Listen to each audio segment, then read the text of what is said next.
Olá, muito bem-vindo a esse vídeo. Marcelino Araújo aqui para mais uma leitura bíblica diária. Hoje dia 18/6/2017, agora são 21 horas e 40 minutos. Hoje eu vou ler em Atos dos Apóstolos, os capítulos 18, 19 e 20. E convido você a acompanhar comigo esta leitura bíblica. Vamos ler a palavra de Deus.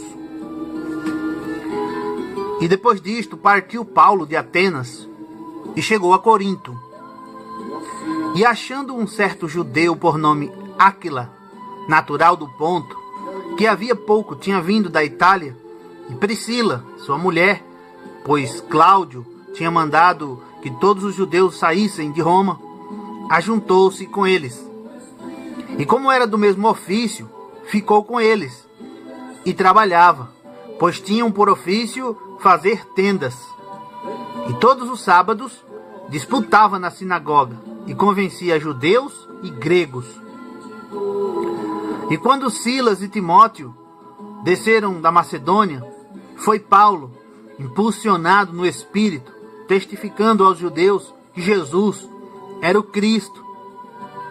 Mas resistindo e blasfemando eles, sacudiu as suas vestes e disse-lhes: o vosso sangue seja sobre a vossa cabeça.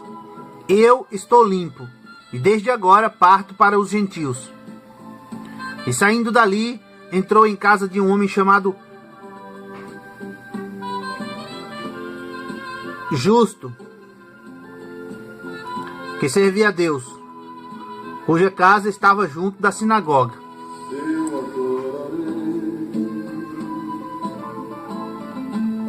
E Crispo, principal da sinagoga, creu no Senhor com toda a sua casa. E muitos dos coríntios, ouvindo-o, creram e foram batizados. E disse o Senhor em visão a Paulo: não temas, mas fala e não te cales, porque eu sou contigo, e ninguém lançará a mão de ti para te fazer mal, pois tenho muito povo nesta cidade. E ficou ali 1 ano e 6 meses, ensinando entre eles a palavra de Deus.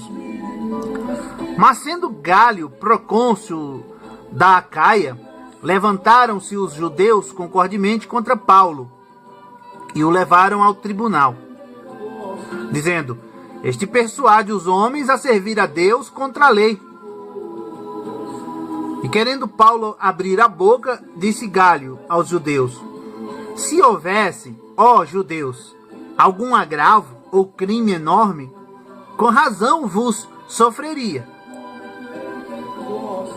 Mas se a questão é de palavras, e de nomes, e da lei que entre vós há, vede-o vós mesmos, porque eu não quero ser juiz dessas coisas.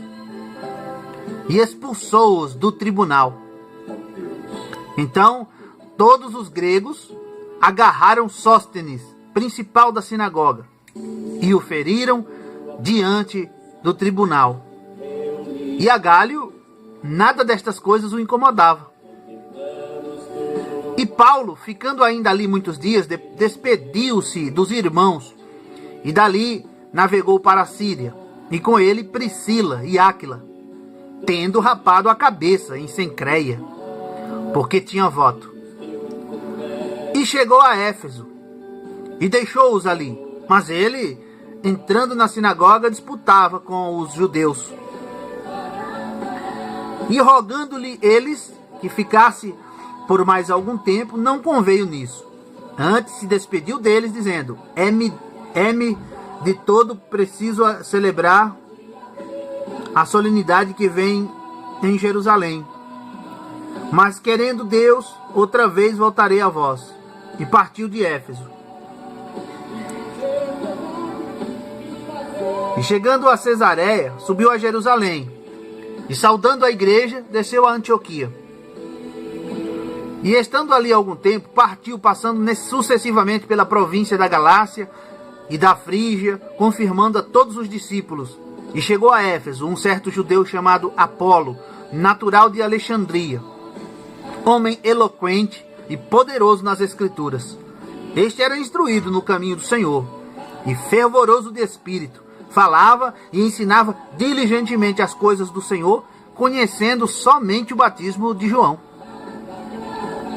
Ele começou a falar ousadamente na sinagoga, e quando o ouviram Priscila e Áquila, o levaram consigo e lhe declararam mais precisamente o caminho de Deus. Querendo ele passar a Acaia, o animaram os irmãos e escreveram aos discípulos que o recebessem, o qual, tendo chegado, aproveitou muito aos que pela graça criam, porque com grande veemência convencia publicamente os judeus, mostrando pelas Escrituras que Jesus era o Cristo.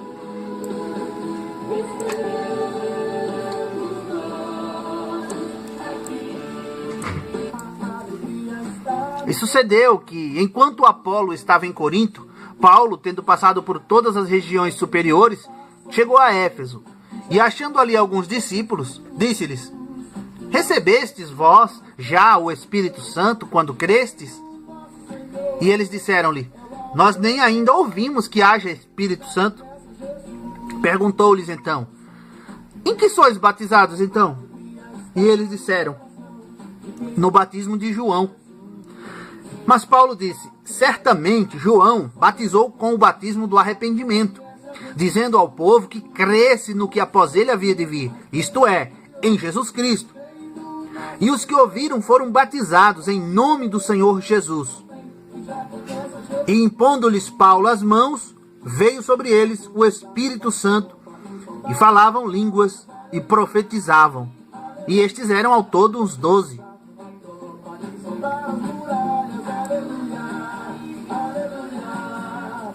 Uns 12 homens.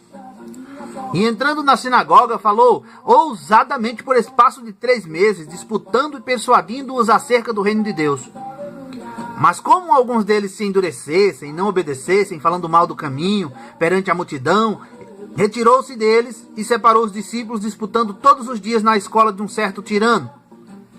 E durou isto por espaço de 2 anos, de tal maneira que todos os que habitavam na Ásia ouviram a palavra do Senhor Jesus, assim judeus como gregos. E Deus, pelas mãos de Paulo, fazia maravilhas extraordinárias, de sorte que até os lenços e aventais se levavam do seu corpo aos enfermos, e as enfermidades fugiam deles, e os espíritos malignos saíam. E alguns dos exorcistas judeus ambulantes tentavam invocar o nome do Senhor Jesus sobre os que tinham espíritos malignos, dizendo: esconjuro-vos por Jesus a quem Paulo prega. E os que faziam isto eram 7 filhos de Seva, judeu, principal dos sacerdotes. Respondendo, porém, o espírito maligno disse: conheço a Jesus e bem sei quem é Paulo, mas vós, quem sois? E saltando neles o homem que tinha o espírito maligno, assenhoreando-se de todos, pôde mais do que eles, de tal maneira que nus e feridos fugiram daquela casa. E foi isto notório a todos os que habitavam em Éfeso, tanto judeus como gregos, e caiu temor sobre todos eles, e o nome do Senhor Jesus era engrandecido. E muitos dos que tinham crido vinham, confessando e publicando seus feitos. Também muitos dos que seguiam artes mágicas trouxeram seus livros e os queimaram na presença de todos. E feita a conta do seu preço, acharam que montava a 50.000 peças de prata. Assim, a palavra do Senhor crescia poderosamente e prevalecia. E cumpridas estas coisas, Paulo propôs em espírito ir a Jerusalém, passando pela Macedônia e pela Acaia, dizendo: depois que houver estado ali, importa-me ver também Roma. E enviando a Macedônia 2 daqueles que o serviam, Timóteo e Erasto, ficou ele por algum tempo na Ásia. E naquele mesmo tempo houve um não pequeno alvoroço acerca do caminho, porque um certo ourives da prata, por nome Demétrio, que fazia da prata nichos de Diana, dava não pouco lucro aos artífices, aos quais, havendo-os ajuntado com os oficiais de obras semelhantes, disse: senhores, vós bem sabeis que deste ofício temos a nossa prosperidade. E bem vedes e ouvis que não só em Éfeso, mas até quase em toda a Ásia, este Paulo tem convencido e afastado uma grande multidão, dizendo que não são deuses os que se fazem com as mãos.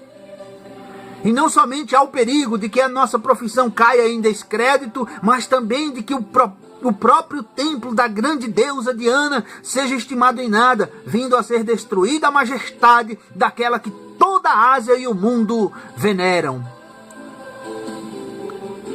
E ouvindo, encheram-se de ira e clamaram dizendo: grande é a Diana dos Efésios! E encheu-se de confusão toda a cidade, e unânimes correram ao teatro, arrebatando a Gaio e Aristarco, macedônios, companheiros de Paulo na viagem. E querendo Paulo apresentar-se ao povo, não lhe permitiram os discípulos. E também alguns dos principais da Ásia, que eram seus amigos, lhe rogaram que não se apresentasse no teatro. Uns, pois, clamavam de uma maneira, outros de outra, porque o ajuntamento era confuso, e os mais deles não sabiam por que causa se tinham ajuntado. Então tiraram Alexandre dentre a multidão, impelindo-o os judeus para diante, e Alexandre, acenando com a mão, queria dar razão disto ao povo. Mas quando conheceram que era judeu, todos unanimemente levantaram a voz, clamando por espaço de quase 2 horas: grande é a Diana dos Efésios! Então o escrivão da cidade, tendo apaziguado a multidão, disse: homens, Efésios, qual é o homem que não sabe que a cidade dos Efésios é a guardadora do templo da grande deusa Diana, da imagem que desceu de Júpiter? Ora, não podendo isto ser contraditado, convém que vos aplaqueis, e nada façais temerariamente. Porque estes homens que aqui trouxestes nem são sacrílegos, nem blasfemam da vossa deusa. Mas se Demétrio e os artífices que estão com ele têm alguma coisa contra alguém, há audiências e há procônsules, que se acusem uns aos outros. E se alguma outra coisa demandais, averiguar-se-á em legítima assembleia. Na verdade, até corremos perigo de que, por hoje, sejamos acusados de sedição, não havendo causa alguma com que possamos justificar este concurso. E tendo dito isto, despediu a assembleia.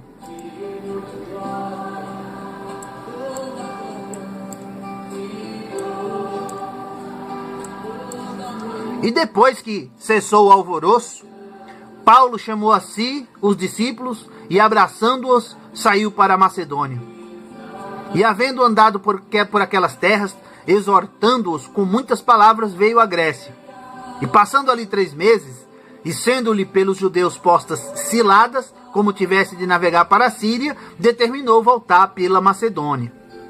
E acompanhou até Ásia Sópate de Bereia, e dos de Tessalônica, Aristarco, e Segundo, e Gaio, e Derbe, e Timóteo, e dos da Ásia, Tíquico e Trófimo. Estes, indo adiante, nos esperaram em Troade. E depois dos dias dos pães ázimos, navegamos de Filipos, e em 5 dias fomos ter com eles a Troade, onde estivemos 7 dias. E no primeiro dia da semana, juntando-se os discípulos para partir o pão, Paulo, que havia de partir no dia seguinte, falava com eles, e prolongou a prática até a meia-noite. E havia muitas luzes no cenáculo onde estavam juntos. E estando um certo jovem, por nome Eutico, assentado numa janela, caiu do 3º andar, tomado de um sono profundo, que lhe sobreveio durante o extenso discurso de Paulo, e foi levantado morto. Paulo, porém, descendo, inclinou-se sobre ele, e abraçando-o, disse: não vos perturbeis, que a sua alma nele está. E subindo e partindo o pão e comendo, ainda lhes falou largamente até a alvorada, e assim partiu. E levaram vivo o jovem e ficaram não pouco consolados. Nós, porém, subindo ao navio, navegamos até Assos, onde devíamos receber a Paulo, porque assim o ordenara, indo ele por terra. E logo que se ajuntou conosco em Assos, o recebemos e fomos a Mitilene. E navegando dali, chegamos no dia seguinte defronte de Quios, e no outro aportamos a Samos, e ficando em Trogílio, chegamos no dia seguinte a Mileto. porque já Paulo tinha determinado passar ao largo de Éfeso para não gastar tempo na Ásia. Apressava-se, pois, para estar, se lhe fosse possível, em Jerusalém, no dia de Pentecostes. E de Mileto mandou a Éfeso a chamar os anciãos da igreja. E logo que chegaram junto dele, disse-lhes: Vós bem sabeis, desde o primeiro dia em que entrei na Ásia, como em todo esse tempo me portei no meio de vós, servindo ao Senhor com toda a humildade e com muitas lágrimas e tentações que pelas ciladas dos judeus me sobrevieram. Como nada que útil seja, deixei de vos anunciar e ensinar publicamente e pelas casas, testificando tanto aos judeus como aos gregos a conversão a Deus e a fé em nosso Senhor Jesus Cristo. E agora, eis que ligado eu pelo Espírito vou para Jerusalém, não sabendo o que lá me há de acontecer. Senão que pelo Espírito Santo, de cidade em cidade me revela, dizendo que me esperam prisões e tribulações. Mas de nada faço questão, nem tenho a minha vida por preciosa, contanto que cumpra com alegria a minha carreira e o ministério que recebi do Senhor Jesus, para dar testemunho do Evangelho da graça de Deus. E agora, na verdade, sei que todos vós, por quem passei pregando o reino de Deus, não vereis mais o meu rosto. Portanto, no dia de hoje vos protesto que estou limpo do sangue de todos, porque nunca deixei de vos anunciar todo o conselho de Deus. Olhai, pois, por vós e por todo o rebanho sobre que o Espírito Santo vos constituiu bispos, para apacentardes a igreja de Deus, que ele resgatou com seu próprio sangue. Porque eu sei isto, que depois da minha partida entrarão no meio de vós lobos cruéis, que não pouparão o rebanho. E que de entre vós mesmos se levantarão homens que falarão coisas perversas para atraírem os discípulos após si. Portanto, vigiai, lembrando-vos de que durante 3 anos não cessei, noite e dia, de admoestar com lágrimas a cada um de vós. Agora, pois, irmãos, encomendo-vos a Deus e a palavra da sua graça, a Ele, que é poderoso para vos edificar e dar herança entre todos os santificados. De ninguém cobicei a prata, nem o ouro, nem o vestuário. Sim, vós mesmos sabeis que para o que me era necessário, a mim e aos que estão comigo, estas mãos me serviram. Tenho-vos mostrado em tudo que, trabalhando assim, é necessário auxiliar os enfermos, a recordar as palavras do Senhor Jesus, que disse: mais bem-aventurada coisa é dar do que receber. E havendo dito isto, pôs-se de joelhos e orou com todos eles. E levantou-se um grande pranto entre todos, e lançando-se ao pescoço de Paulo, o beijavam, entristecendo-se muito, principalmente pela palavra que dissera, que não veriam mais o seu rosto. E acompanharam-no até ao navio. E termina aqui a leitura bíblica diária de hoje. Muito obrigado, você que me acompanhou aí. Deus te abençoe grandemente. Volte sempre que puder para acompanhar esta leitura bíblica todos os dias. Que Deus abençoe. Fiquem na paz do Senhor Jesus. Até a próxima leitura bíblica, se Ele assim quiser. Tchau! Pois como a corça suspira pelas águas, nós também por ti, ó Pai.